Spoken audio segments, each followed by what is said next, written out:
Welcome to a philosophy of action. Today I'd like to talk very specifically about the problem definition. What I think is the problem happening in the West today. I want to kind of compile the problem and not explain it in too much detail, as I've already written it down a lot in a sort of booklet that I will link later. But I think the explanation kind of turns into rambling when I need to record it. I've done a few recordings and it all turns into a bit of a rambling explanation, so I think it's better if I explain it in a more succinct manner here.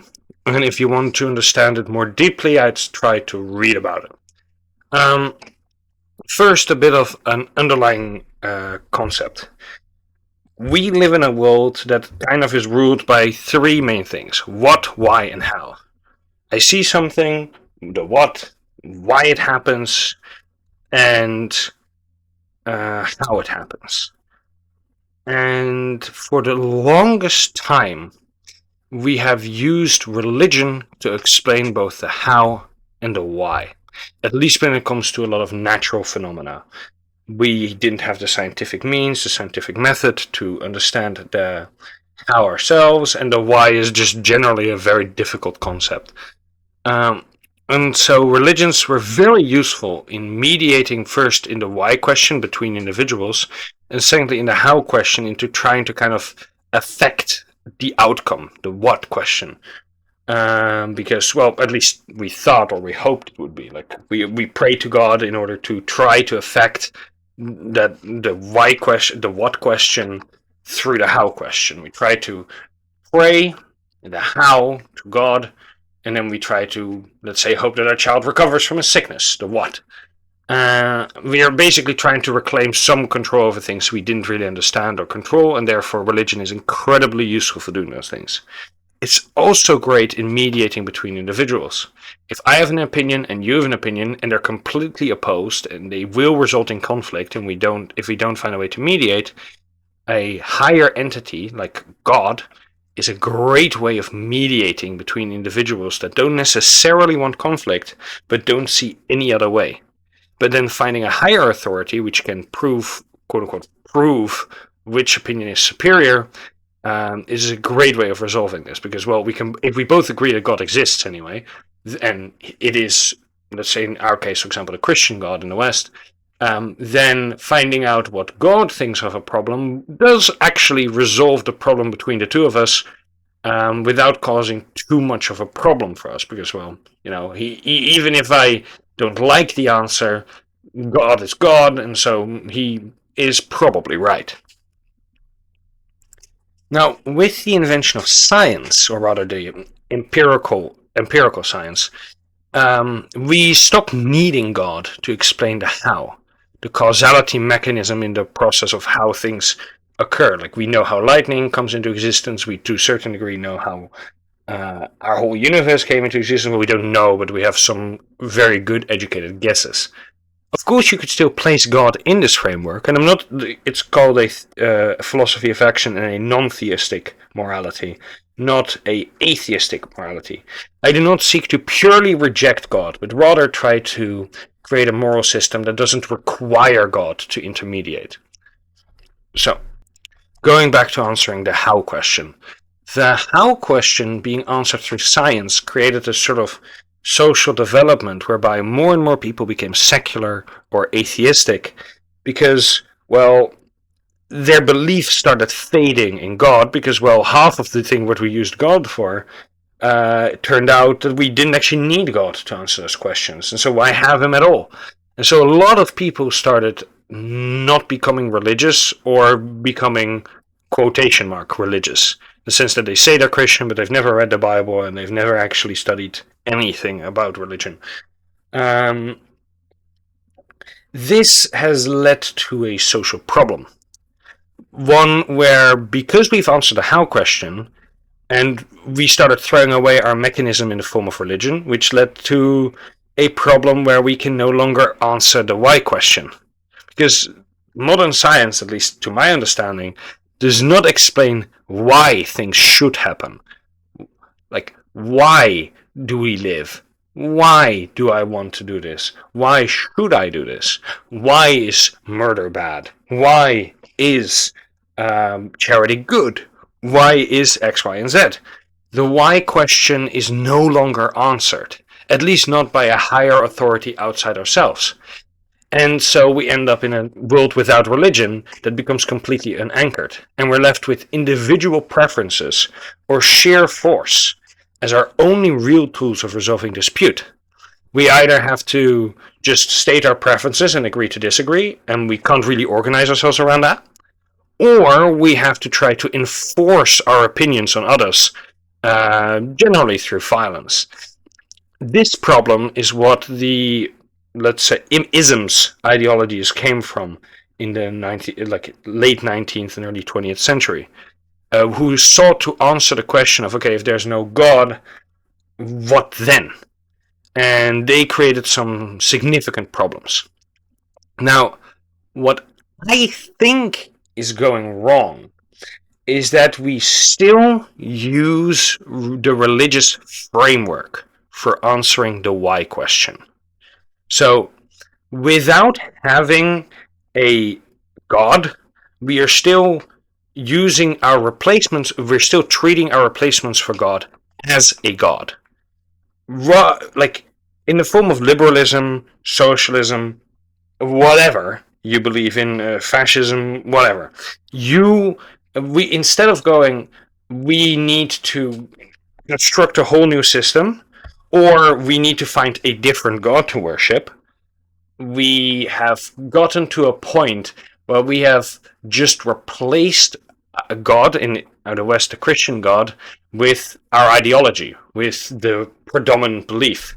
And you can see this in a lot of, let's say, pro-democratic rhetoric, where the fact that our civilization as a whole is collapsing, that loads and loads of migrants are making it so that your country no longer feels like your country.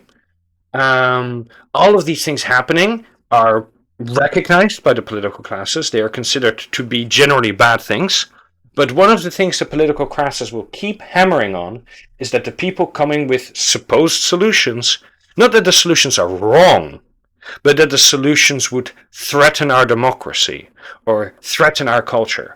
They're effectively saying we should sacrifice our whole society for the moral purity of our belief system in democracy, liberalism, humanism, whatever. Our ideologies that we've developed in the in a world with less and less religion effectively still uses the religious mechanism, whereby Christianity says you get a spiritual reward in the afterlife in the form of either the second coming or heaven or whatever you believe, but you get something in return for honoring God's moral laws. Because, well, you wouldn't honor God's moral laws if he was going to throw you into hell anyway. Because why would you follow him at that point, right? You follow God's moral laws because he will reward you in a spiritual manner after you die.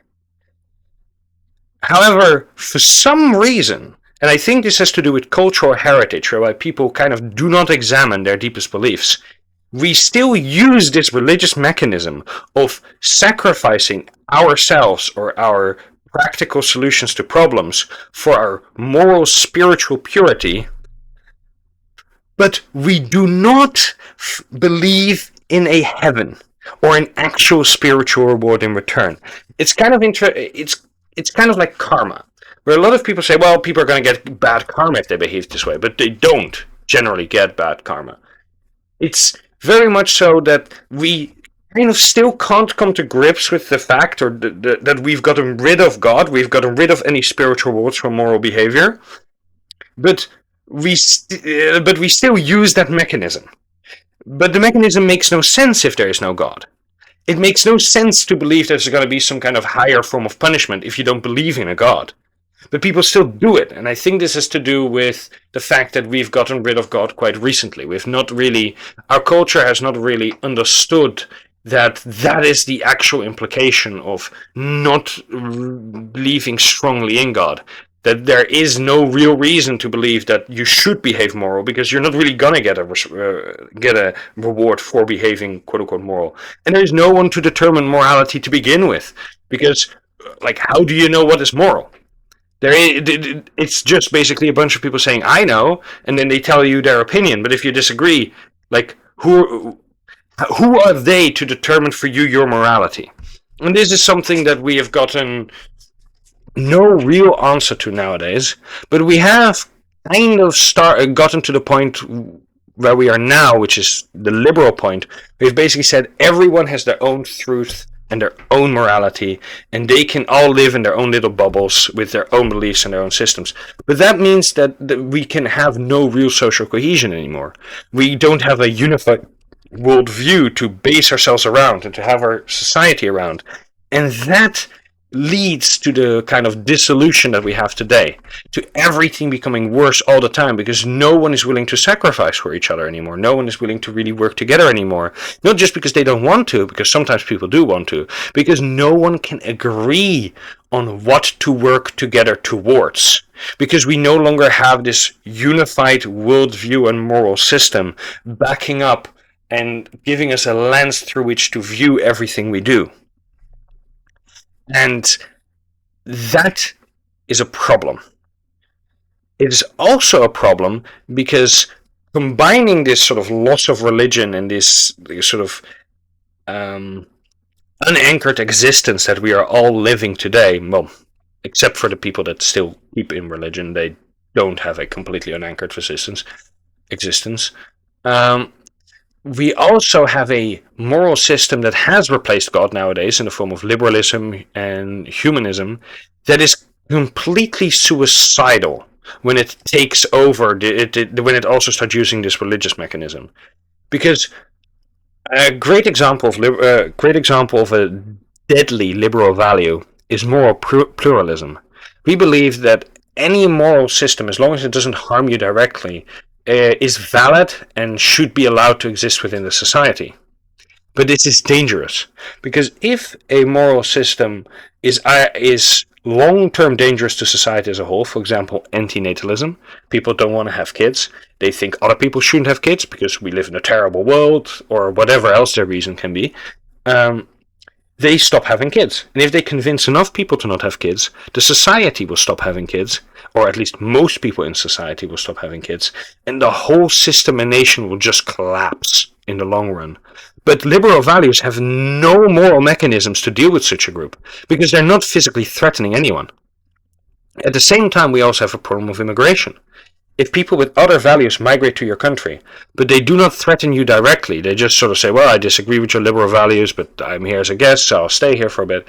And if you let enough of them in, and we've seen this in a lot of countries, if you let enough of them in, they will start enforcing their values onto you. Because now it's a small minority, so they know they don't have the strength and they don't think organizing is useful. But when you let them into a point where they become a large enough part of the population, they will start destroying your liberal society and replacing it with their own. Great examples of this in recent history are Quebec, whereby they had enough children to the point where the English-speaking Quebec became the French-speaking Quebec, and now you can only see things in French. Lebanon, where a bunch of Palestinian refugees migrated to Christian Lebanon and turned it into a more Muslim state filled with a lot of rebel groups. And of course, everyone's favorite, Israel, where loads and loads of Jewish migrants, well, Zionist migrants to be more specific, migrated into Palestine, and once there were enough of them, they overthrew the local government, rose up against the British, and started dominating the local population there. So, letting a lot of people with different values and a different in and out group belief into your country is detrimental to your descendants and yourself. But liberal values do not let you stop them as long as they don't threaten you whilst they're entering the country. Because you don't know if they're all bad. You don't know if they all believe this. A lot of Israelis actually don't want to continue doing what Israel is doing right now. But that doesn't matter. Because as long as the people that are actually able to motivate the nation as a whole want to, the rest will all fall in line. It will happen anyway. And when you combine such a worldview that everyone should basically just be allowed to do whatever they want, a more succinct way to put it, liberalism enshrines personal autonomy and individual pleasure above all else, making it ill-equipped to resist ideologies or demographics that peacefully erode its foundations. But when you combine it with Christianity, which prioritizes spirituality over material concerns, and often defers values of worldly survival in favor of moral righteousness in the afterlife, when you combine these two ideologies also with global humanitarianism and egalitarianism, which frames the wealth and success of Western nations as inherently unjust, the rich populations, Western populations, must effectively sacrifice via open migration and internal aid. This is also a worldview that we're running into now. We end up in a post-religious society with moral intuition that still believes in a form of religious self-sacrifice, effectively, to their moral values in exchange for some kind of spiritual belief that doesn't exist.